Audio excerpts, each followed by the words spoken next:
고린도후서 5장 14절부터 21절까지 말씀. 그리스도의 사랑이 우리를 강권하시는도다. 우리가 생각하건대 한 사람이 이 모든 사람을 대신하여 죽었은즉 모든 사람이 죽은 것이라.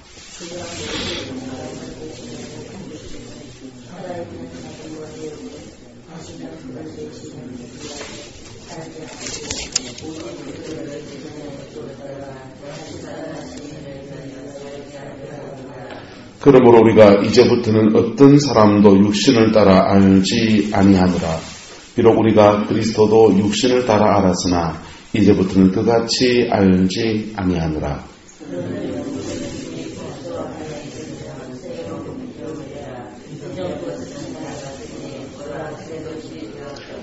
모든 것이 하나님께로부터 났음에 그가 그리스도로 말미암아 우리를 자기와 화목하게 하시고 또 우리에게 화목하게 하는 직분을 주셨으니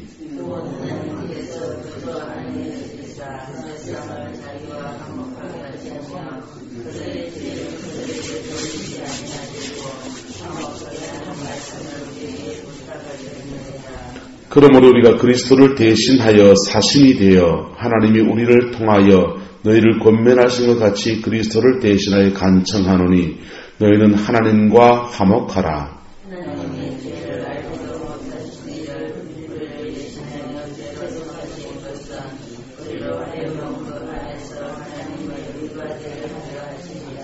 아멘. 이 말씀을 이루어가는 저와 여러분 되시기를 예수님의 이름으로 축복합니다. 자, 우리 삶의 동력이 뭐가 되어야 됩니까? 그리스도의 사랑이 저와 여러분을 강권하시는 강권이라는 말이 뭐예요? 엄청나게 권한다는 말을 강권이라는 말을 쓰지 않습니까? 그리스도의 사랑이 저와 여러분을 이렇게 강권하시는, 강하게 권하시는 그 은혜가 여러분의 삶의 동기가 되기를 예수님의 이름으로 축복합니다. 우리가 믿음의 삶을 사는 동기가 여러 가지가 있어요. 어떤 사람은 매 안 맞으려고 믿음의 삶을 선택합니다. 안 두들겨 맞으려고. 자꾸 뒤로 쳐주면 두들겨 맞으니까. 또 어떤 사람은 사단이 자꾸 그를 공격하기 때문에 그것 때문에 믿음의 삶을 선택합니다. 어쨌든지 원수한테 안 터지려고 하니까, 안 잡히려고 하니까 기도하고 말씀도 하고 기도하고 하나님을 섬기는 삶을 살아요. 어떤 사람은 주님이 그에게 믿음의 삶을 살 때에 좋은 것을 주십니다. 주시나요? 안 주시나요? 주시잖아요. 우리 마음에 평강도 주시고 그리고 우리의 삶에 축복도, 물질이나 축복도 주님 허락하시지요. 그래서 주님이 주시는 것들에 감사해서 또 그것이 너무 귀하기 때문에, 대체가 너무 필요하기 때문에 그 축복을 바라보면서 믿음의 삶을 선택합니다. 자, 그것이 그럴 수 있습니까? 없습니까? 있죠. 사람인데 저 여러분 똑같잖아요. 기본적으로 사님은 그런 거 없어도 하시죠. 저도 이제 청년 때 기도하고 나이가 들어가면서 아버지가 돼가니까 가장으로서, 목사로서 느끼는 무게보다도 때로는 아버지로서 느끼는 무게가 더 무겁게 느껴질 때가 솔직히 있다. 자, 그런 것들이 우리에게 필요한 줄 주님도 아시고요, 우리도 알고 있습니다. 그래서 때로는 은짐이 다르고 무엇보다 주먹이라고 그게 더 가깝게, 살갑게 다가오기도 합니다. 그런데 우리가 주님 안에서 정말 우리가 추구해야 될 것은 무엇이냐? 그리스도의 사랑이 우리를 강권하시는 그 은혜 속에 들어가는 것입니다. 할렐루야. 돈이 없어도, 뭐가 없어도, 아무것도 없어도 주님의 사랑이 우리를 강권하시는, 강하게 권하시는 그 은혜 때문에 우리가 주님을 위해 살아가는 것. 할렐루야. 그것이 우리의 삶의 큰 사명을 이루고요, 큰 역사를 이룹니다. 여러분, 부자는 내끼 먹습니까? 부자는 내끼 먹는 거 아니잖아요. 저는 대기업의 회장님들이 말로 저래 열심히 살아가나 싶어요. 삼성그룹에 이건희 씨죠. 지금 이제 바뀌는 안 바뀌었죠. 이재용 씨 넘어가고 있잖아요. 이건희 씨나 이재용 씨가 뭐 하려고 저렇게 사업을 열심히 합니까? 그냥 벌어놓은 돈 평생 그거 찌살 파먹고 살아도 떵떵거리면서 살 수 있어요. 구름포에 별장 하나 짓고 맨날 낚시하고 그냥 잡았던 건 놔주고 잡았던 건 놔주고 해도 밥 먹고 사는데 아무 지장 없는 분들이시죠. 근데 좀 말라고 저런 사업을 열심히 하는 거. 저 사람들도 자기 나름의 뭔가 자기를 움직이는 동기가 있다는 것이지요. 여러분, 우리 그리스도인들도 우리의 삶을 움직이는 동기가 있어야 합니다. 그 동기가 주님 앞에서 더욱더 빛나고 아름다운 동기로 발전해 가시기를 예수님의 이름으로 축복합니다. 이런 사람들이 결국은 주님이 주시는 극단적인 믿음까지 순교의 자리까지도 나가는 거예요. 여러분, 이슬람의 그 IS 그 애들은요, 그 애들은 뭐라고 미쳤다고 그 총 들고 나가가지고 성전이라고 그냥 싸움박질하면서 테러하고 자살 테러하고 그러면 자기 죽을 뻔한데 왜 그런 줄 아세요? 그 사람들은요, 그렇게 전쟁을 치르다가 죽으면 내세에서 엄청난 축복을 받는다는 거예요. 그 엄청난 축복의 내용이 뭔지 아세요? 엄청난 축복이 미녀들에게 둘러싸여서 미녀들에게 둘러싸여서 먹고 싶은 거 시큰 먹고 이 아주 미녀들을 100명씩 거느리고 산다. 천국을 그 사람들은 뭔가 잘못 착각하고 있어요. 천국이 쾌락의 도성은 아니에요. 자, 어쨌든 그 사람들은요, 내세의 상을 바라보면서 목숨을 걸면서 나갑니다. 여러분, 우리에게는 우리를 움직이는 동기가 뭡니까? 우리를 움직이는 동기가 하나님 나라의 큰 상을 바라보는 저와 여러분 되시기를 축복합니다. 그게 되면 우리는 하루하루 주님이 내일 오시면 좋겠다 하는 마음 가지고 살아요. 그리고요, 그렇게 살아갈 때에 10절에 각각 그리스도의 심판대 앞에서 그 몸으로 뭐한 것? 믿은 거요, 행한 거요? 행한 거. 여러분, 믿느냐 안 믿느냐의 심판도 있어요. 믿느냐 안 믿느냐의 심판도 있어요. 그건 지옥 가는 심판이에요. 저와 여러분들은 사망 권세가 역사할 수 없습니다. 천국에 가요. 그 천국에서는요, 몸으로 행한 것을 가지고 심판합니다. 그때에 여러분들에게 큰 상이 있기를 축복합니다. 이게 미래에 주시는, 내세에 주시는 주님의 상을 바라보며 가는 믿음의 사람이지요. 이보다 더 위대한 사람들 어떤 사람이냐면요, 그리스도의 사랑이 그를 강권하셔서 그 사랑의 파도에 밀려서 믿음의 삶을 사는 사람입니다. 할렐루야. 이 은혜가 있기를 예수님의 이름으로 축복합니다. 사람들은 자기의 죄성 때문에 기도를 시작하기도 합니다. 죄가 아파서 기도의 삶을 시작합니다. 나름의 동기들이 다 있어요. 아사시의 프란체스코 같은 사람은요, 기도를 시작할 때 그가 젊은 시대에 어떤 병에 걸렸어요. 그 병 때문에 우리가 말하는 기도원이죠. 수도원에 들어가서 자신을 고쳐달라고 하나님께 간구하기 시작한 거예요.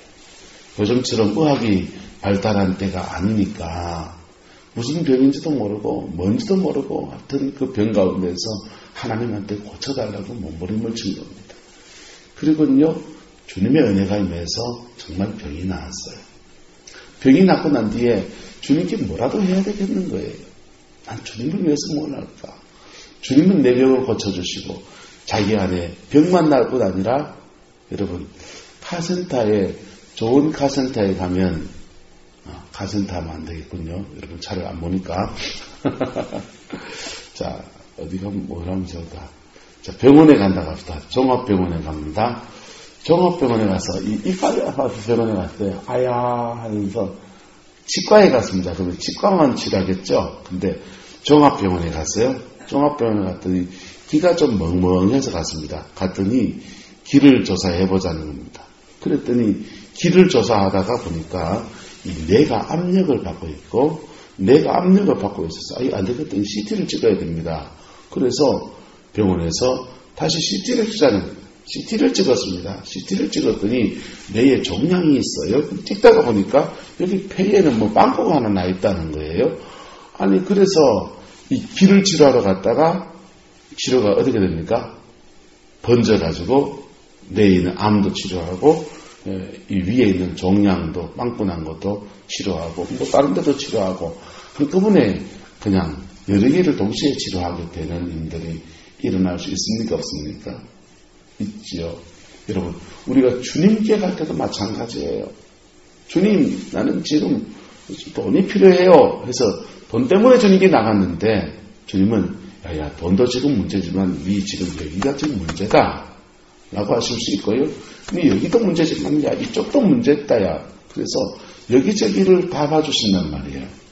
아사스 프란체스코가 자신의 질병이라고 하는 문제를 가지고 하나님께 나아가다가 그것이 동기가 되어서 주님께 나아갔다가 그 병이 낫는 과정에서 그의 영혼 속에 하나님이 주시는 한없는 평안이 부어집니다.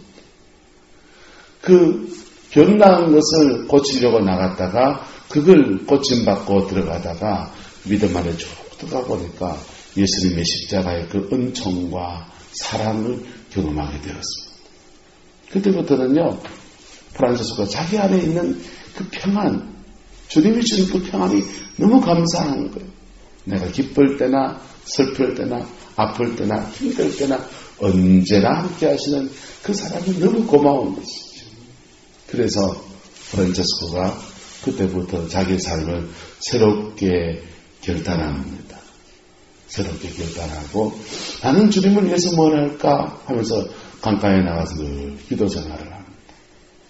기도하며 시간을 보내는데 마음속에서 주님의 음성이 들려요. 프란체스코, 나의 교회가 무너지고 있다. 나의 교회가 무너지고 있다. 네가 좀 일으켜 세워주지 않겠니? 그래가지고요, 프란체스코가 아버지가 부자였어요.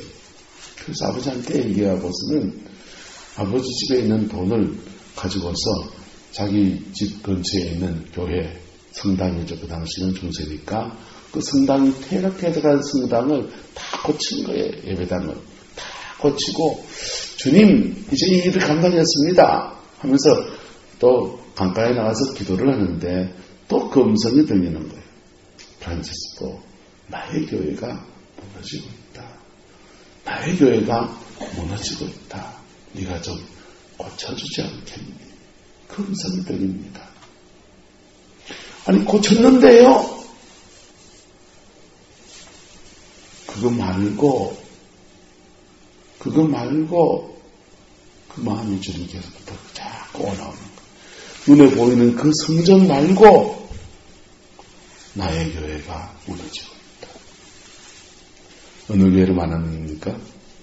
중세의 그 타락하고 선직자들도 사제들도 신부들도 소녀들도 온갖 죄 가운데서 살아가고 그 속에서 신앙의 정절을 잃어버린 중세 교회를 향한 하나님의 부르심이 프란체스코에 들려온 겁니다. 그래서 프란체스코가 나가서 중세 교회를 계획하다가 하겠다고 위덴베르그 성당에다가 75개조의 반박문을 걸고서 교회를 계획하자 이랬습니까? 아니요. 프란체스코는 그렇게 가지 않았어요. 교회를 계획할 때 안에서 깨트려서 계획하는 방법도 있고 밖에서 깨서 계획하는 방법도 있고 여러 가지 방법이 있죠. 말틴 루터는 밖에서 깨는 방법을 사용했다면은 프란체스코는 중세 교회 안에서 생명력을 불어넣는 일들을 합니다.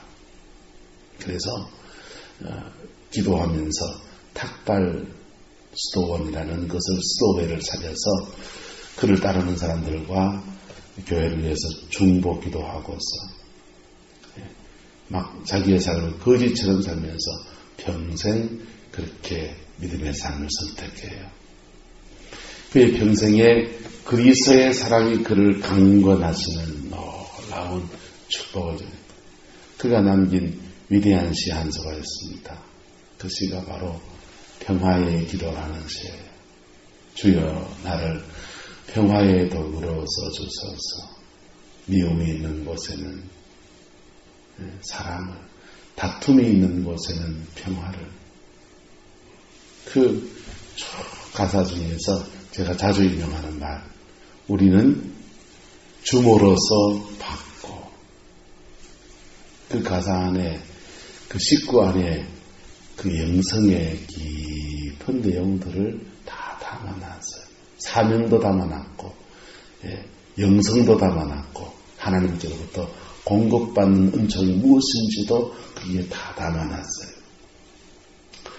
자, 그리스도의 사랑이 저와 여러분을 강건하시기를 축복합니다. 그 근거하시는 주님의 사랑에 떠밀려서 믿음의 길을 걸어가는 저와 여러분 되기를 축복합니다. 그것은 여러분 속에 있는 성령님의 음성을 듣는 거예요. 힘들어도 그 성령님의 음성을 들으면 처음에는 힘들잖아요. 두렵지 않습니까?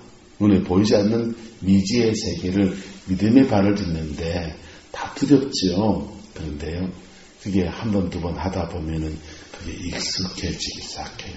그리고 그 속에 주시는 하나님의 위로와 평강과 주님의 자비를 경험하면서부터요, 그때부터는요, 그 사랑에 몸을 싣기 시작합니다. 할렐루야. 운전하는 것과 같아요. 여러분, 차를 처음 한번 면허증이 60건사님 가끔씩 운전대를 잡아볼 일이 1년에 한 번 있죠. 그죠? 자, 잡을 때 겁이 나요? 안 나요? 겁이 나죠. 겁이 나고 옆에 비 오는 날이나 또 눈이 오는 날이면 더 겁이 나죠. 옆에 차가 쌩쌩 쳐다보면 더 겁이 나고요. 그런데요, 이게 운전에 익숙해진 사람들은요, 차를 돌리면, 그 대충 감으로 돌리면은 이쪽에서 요만치 않고 돌아가요, 차가. 차가 골목길을 이렇게 돌아간다. 좁은 골목길도 곱게 지나가지요. 왜요? 차가 꼭 내 몸처럼 딱 맞아진 것이죠. 우리 입안에 있는 혀가 막 밥 먹다가 씹힐 때가 있나 마요? 혀가 씹힐 때가 있잖아요. 얼마나 아파요. 그런데 대부분의 경우에서 혀를 씹을까 염려하면서 밥 식사하십니까? 그냥 막 대충 먹다가 보면은 안 씹고 야 맛있다 야 이러면서 잘 먹지 않습니까? 그와 같이 성령님도 마찬가지입니다. 주님의 인도를 따라가는 것이 처음에 우리가 힘이 들어서 어떻게 성령과 함께 사는 것이 정말 성령님이 우리의 삶을 다 책임질까, 축복하실까, 이끄실까에 대한 두려움이 있어서 그렇지요. 그런데요, 조금 더 지나보면요, 그분은 정말 우리 몸에 딱 맞습니다. 그분은 정말 우리 몸에 딱 맞습니다. 그리고 그분 안에서 우리는 진정한 나됨을 발견할 수 있고요. 진정한 우리의 삶에 이 땅에서의 복도, 저 하늘에서의 복도 그분 안에 있다는 것을 더 많이 발견하게 됩니다. 가끔씩 우리의 연약한 옛 본성이 일어나서 그때 우리가 한번 흔들릴 때도 있지만은 그것조차도 주님이 거기에서 끌어가시는 주님의 은혜를 경험하기 시작합니다. 우리는 그때 우리의 신앙의 동기, 믿음의 삶을 사는 동기가 바뀌어지기 시작합니다. 이 땅이 아니라 하나님 나라에서 또는요, 그리스도의 사랑이 우리를 강건하시는 그 은총 속에서 끌려서 살아가는 놀라운 축복을 누립니다. 할렐루야. 그런 사람들은 15절의 말씀을 이루며 살아가기 탈게 되어 있어요. 그가 모든 사람을 대신하여 죽으심은 살아있는 자들로 하여금 다시는 누구를 위해 살지 않고 그들 자신을 위해 살지 않고 오직 그들을 대신하여 죽었다가 다시 살아나신 이 누굽니까? 죽었다가 살아나신 부활하신 예수님을 위해서 살게 하려 합니다. 이 삶이 그의 삶에 이루어집니다. 여러분, 예수 믿고 성령을 받고 거듭나서 천국의 소망을 갖게 된 것을 축복합니다. 그리고 여러 가지 기도를 많이 해서 은사가 많이 가지게 된 것도 축복합니다. 그런데 그런 은사를 가지고 자기를 위해서 살면요.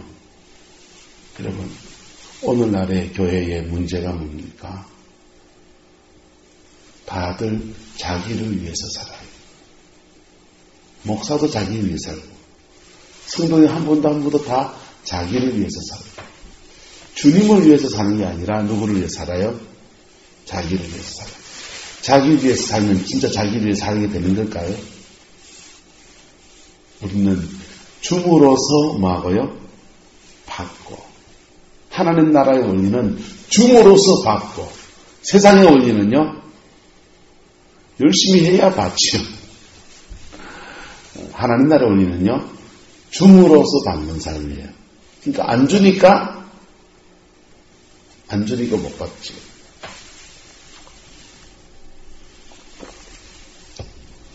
영적인 은사를 많이 받은 사람들이 성령님을 그 은사를 가지고 사용하면서 성령을 막 강조하는 것처럼 보입니다.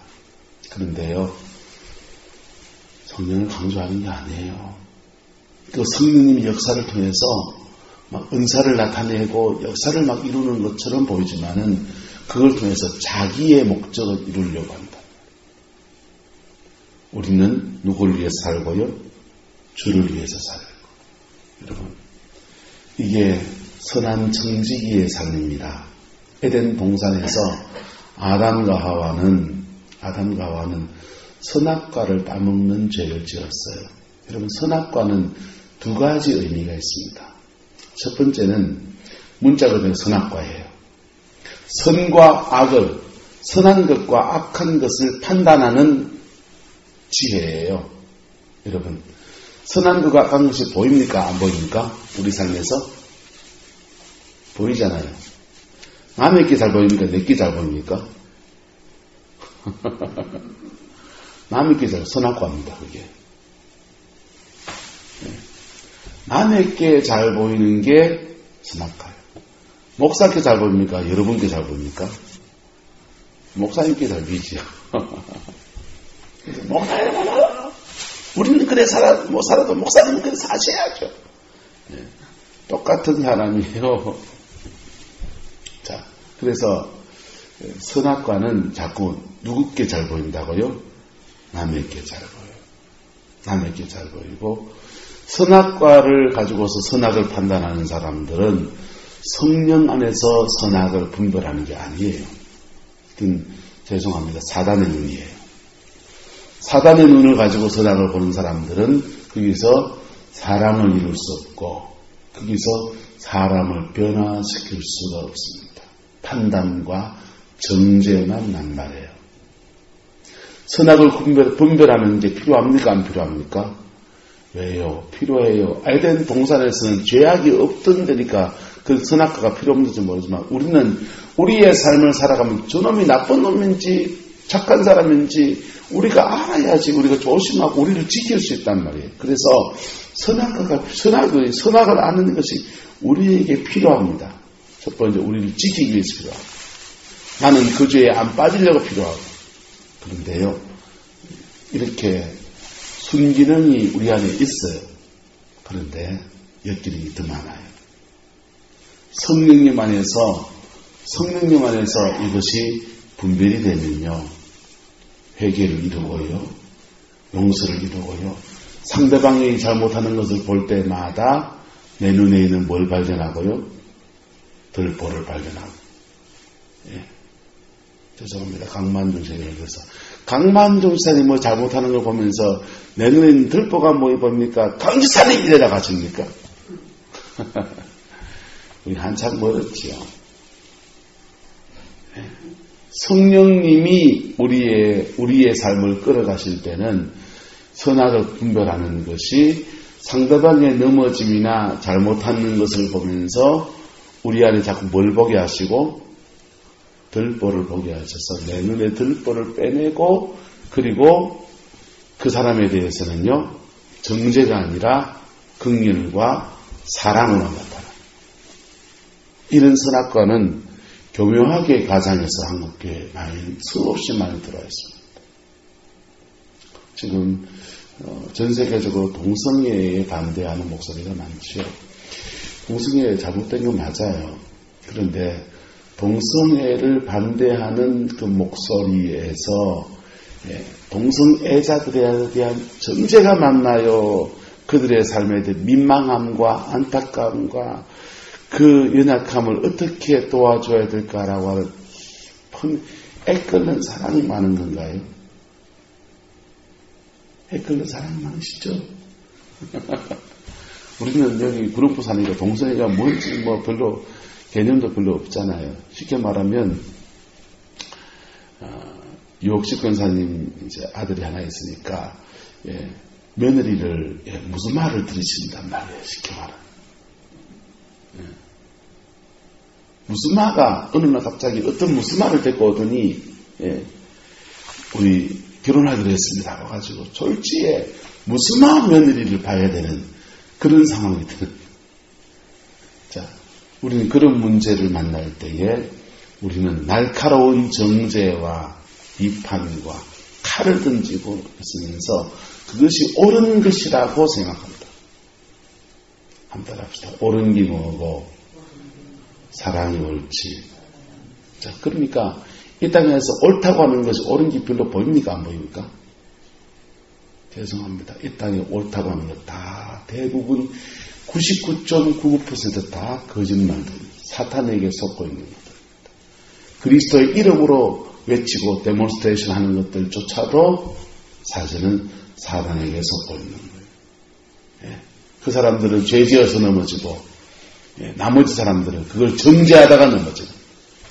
사단은 그렇게 교묘하게 우리의 삶에 들어와서 역사하는 겁니다. 우리는 어떻게 살아야 합니까? 자기를 위해서 살지 않고 우리를 죽으신 그를 위해서 사는 삶을 추구해야 하는 것입니다. 두 번째 선악과의 의미는 따라합시다. 내가 주인이다. 두 번째 선악과의 의미는 내가 주인이라는 거예요. 하나님이 에덴 동산에서 네 마음대로 아담과 하와 네 마음대로 바나나 따먹고 망고도 따먹고 사과도 먹고 바나나 온갖 걸 다 먹을 수 있는데 더덕도 캐먹고 도라지도 캐먹고 온갖 걸 다 먹을 수 있는데 선악과 하나만 먹지 말라고. 이 네 마음대로 못하는 거라. 네 마음대로 못하는 것을 주신 이유는 뭡니까?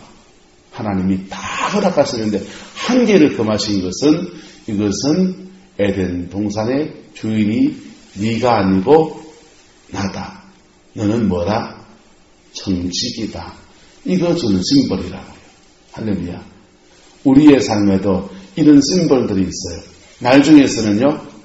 일주일 모든 날이 주님이 우리에게 허락하신 은총의 날인데 한 날만큼은 꼭 뭐하는 겁니까?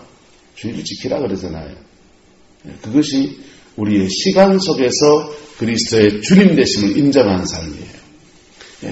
우리 인간관계에서 모든 것을 다 할 수 있는데 목사라는 자리는 여러분 사람들이 함부로 근접할 수 없는 자리이기도 하다. 왜 그렇습니까? 관계 속에서 이것은 네가 건들지 마라라고 하는 심벌이에요. 물질 가운데서는요. 11조가 그렇죠. 그래서 그것을 건들지 않는 것이 내가 내 삶의 영역 속에서 예수님의 주님이시다는 것. 그리스도가 주인이라는 것을 인정하는 삶이에요. 할렐루야. 그걸 건드리면 누가 주인 되겠다는 겁니까? 내가 주인 되겠다는 거예요. 내가 주인 되려 할 때에 그 영역들 속에서 하나님의 복주심이 끊어집니다. 11조를 안 하면 11조 재정의 축복이 많은 부분이 꺾여버려요. 주일 성수를 안 하면 다른 날 동안에 하나님이 날 가운데 주님이 그를 지켜주시는 영역들이 끊어져요. 인간관계 속에서 하나님의 주되심을 인정하는 것을 무너져 버리면 사람들의 관계가 점점 더 억울하게 되었어요. 그래서 날마다 그리스도의 주인 되심 앞에 순종하는 저와 여러분 되기를 축복합니다. 아담과 하와는 에덴 동산에서 자기가 동산의 주인이 되려 하다가 선악도 알게 되고, 그리고 판단과 비평의 생각 같은데 그의 삶은 하나님의 영원한 생명에서 끊어진 삶으로 살아갑니다. 주 예수님이 오셨습니다. 예수님이 이것을 다시 회복시키십니다. 다시 회복시키셔서 우리의 삶을 다시는 우리를 자기를 위해 살지 않고 오직 그를 죽었다가 살아나신 예수 그리스도 그분을 위해서 살아가는 삶으로 우리를 초청하십니다. 할렐루야. 신앙이 어린 때에는 주님이 우리의 삶의 필요에 대해서 다가오세요. 네 어디 아프나? 내 고쳐줄게. 돈 필요하나? 내 네게 돈 줄 수 있다. 이런 권능의 하나님으로 다가오시지만은, 우리의 필요한 것에 대해서 다가오시지만은, 신앙이 조금 자라나면 그때부터 네 인생의 진짜 주인은 누군 줄 아나? 바로 내가 네 인생의 주인이 돼야 네가 편하다는 거예요.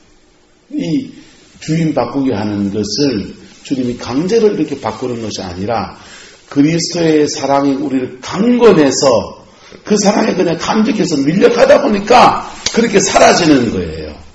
할렐루야. 이 은혜가 저와 여러분에게 있길 축복합니다. 그럴 때에 그게 가장 나다운 삶을 살아가는 겁니다.